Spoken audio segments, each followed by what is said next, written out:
Hello everyone, it has been a bit of time since I last did a book review. I think the last one was the one done something book, getting to one done in 30 days. I don't remember exactly what it is anymore.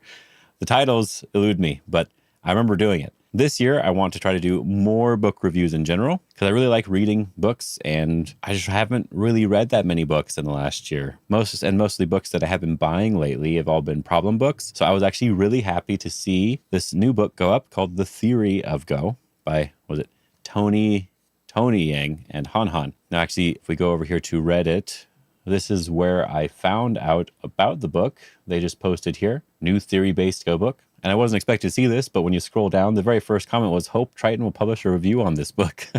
So yes, I am publishing a review on this book now. But Tony Yang is an AJ7 Don. He's only 16 years old. It's pretty good. And Han Han is a Chinese professional 5 Don, who I believe won the Masters Division a couple times. And Tony Yang, I think, won the Open once or did pretty well in the Open one time. I know I was there. That's all I remember. One of the promises here is that they've compiled their playing and teaching experience into this comprehensive book. I want to make sure to highlight that comprehensive section there, right? They also mentioned that it was a decent price compared to a lot of other Go books. I think that's also very important to mention here because it is around $10 to $12, which normal Go books are around $20, it seems, like on average. Some of them are cheaper, but like it seems to be $10 to $20 range in general. I ended up ordering the book like right away, and then I got the book yesterday and just read it all pretty quickly. I did like the book. I do have some things that I want to say about it, but I did like the book overall. If you would like to also order the book, I do have an affiliate link in the description below. First time actually finally getting affiliate links to use for my book reviews, so I might as well use them. I can say that this book is definitely for kind of any rank, honestly. The ideas are really what's important, so getting through the diagrams in the book could be a little bit difficult if you are a lower rank.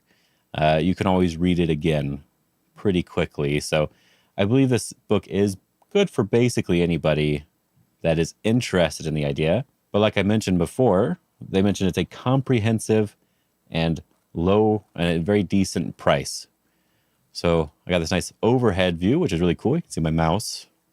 You can see my mouse pad here. If anyone recognizes it, that'd be cool. This Omo Cat did some nice art here for the world tour thing that the HoloLive did. I don't even remember. But this is the book here, Theory of Go. Here's another random book here. It's just one of the ones I have off to the side. This one's about $20, and I will definitely be reviewing this one. This one's almost exclusively Go problems, and it does have some issues with it, but I'm liking it so far. I was putting it off to the side for a bit too long. If we compare them side by side and we just do spines here, you can see that one book is significantly smaller than the other. So yes, while this is one of my thinner Go books that I have, while this is a better price, you could say, at $10 versus $20, it is also significantly smaller. Yes, it's easier to get, but just be aware that it's not a very big book. It took me less than an hour to read the entire book, and it's because there's only about 100 pages, and the diagrams are very large on every page. I'm okay with that. It's definitely good for the diagrams and stuff to be big, but I believe that I think that the majority of them are full board diagrams when they don't necessarily need to do that. For example, if I can find it here real quick, here's a basic page here that is showing the breaking the bamboo tesuji, and they could have actually broken this up into 4 small diagrams and talked about each one with like had a picture of the diagram, a little blurb of text, picture diagram, a little blurb of text. That could have been a more interesting way to format some of these pages versus just doing these really big diagrams on basically every time they need one. They do have some smaller ones, but they're just using another full board instead of doing anything more interesting in that way. So even though there's about 100 pages, it was probably closer to like a 50-page type of book with how big the diagrams are and the 1.5 to double space type size here. I'm pointing that out because I do actually really like the book. The theory aspect that it is teaching is very similar to what I am aiming to teach with my students. And even in my videos, if you watch some of my videos, actually, if you read this book and then you watched my shape video and a couple other my just playing videos, you might actually think that I read this book and just took all my ideas from there. So, I said I do actually like the content here. So I thought that was funny when reading it. That's one of the reasons why I ended up just reading it in one sitting instead of taking a day or two to do everything, because I wanted to compare it to how I was thinking. So let's get on to the aspect that it is trying to teach you. And that is, let's go over here to the summary here for the first chapter. And it is this little section that they're actually really trying to hammer in. It says that it's a 4-step thinking method and help you make clearer decisions about your moves. So in order to figure out the right move to play next, you need to figure out the location that is the most important, the direction that you need to move from that location. It talks about how to read, choosing your candidate move, and then reading the branches out from there. And then after you've chosen a few different moves, how to judge which one is the best option for you. And that is basically how I think through all of my moves. Now, I make that decision extremely quickly, but this is all about how stronger players are making decisions on the board. I mean, go maybe even closer here. A little bright. So I thought that was actually kind of interesting to go through. You have some nice little examples with arrows pointing thick for the direction, but they don't do this too often here. And the other thing that they're not doing, which I was a little bit disappointed by, was that even though they ask some questions, there are no problems that you can try to solve yourself. You can try to think through it when you're looking at a specific diagram. You can try to decide it for yourself, but there aren't really any problems for you to solve, which I think would have really helped. Like in the direction one, even if you can't find the right move, they should have had like 4 or 5 problems for you to sort of practice the idea of which direction is the most important, especially since they're involving weak groups, or using the idea of weak groups quite often in this. It would be good to see if you can recognize them really well versus just showing you everything, which is part of the issue I have here. And then at the very end of the book, we are on that judgment section.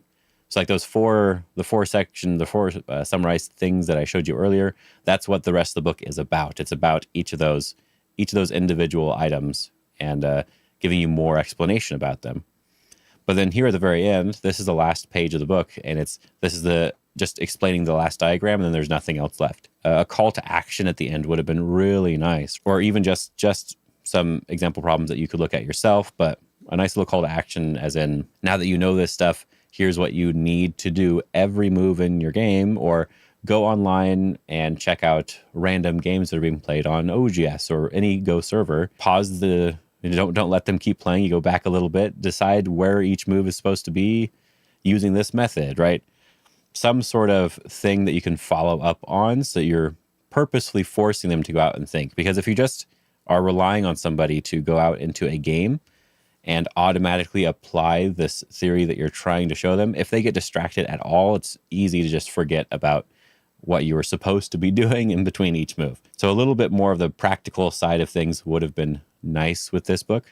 But overall, I think it was probably worth reading. It's not something I really needed to read, but I can see how it would be something useful for many other people. I would actually really like to hear a few different ranks experience reading this book, because from my perspective, it was very, very simple. I feel like anybody could understand, and people could already be thinking of it in this way, just being a little bit lazy, which is something they talk about in the book. You know, some people are already doing this, but they're just being lazy in games and not properly thinking it through.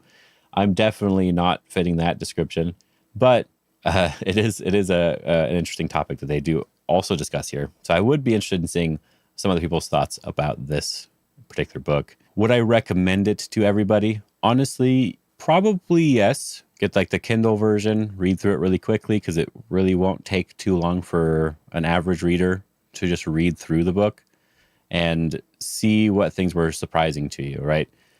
And then you could just read it again and again every so often to make sure you're applying the principles that they talk about in the book. So I would say not everyone has to. There's something you're going to naturally do over time. I think you could very easily. So it is approachable in that way. Are there any other books that are like it? Is another good question. And honestly, I don't know. I think the majority of books, like they say in the opening of this book, I think the majority of books are more so about specifics, and this is more very general.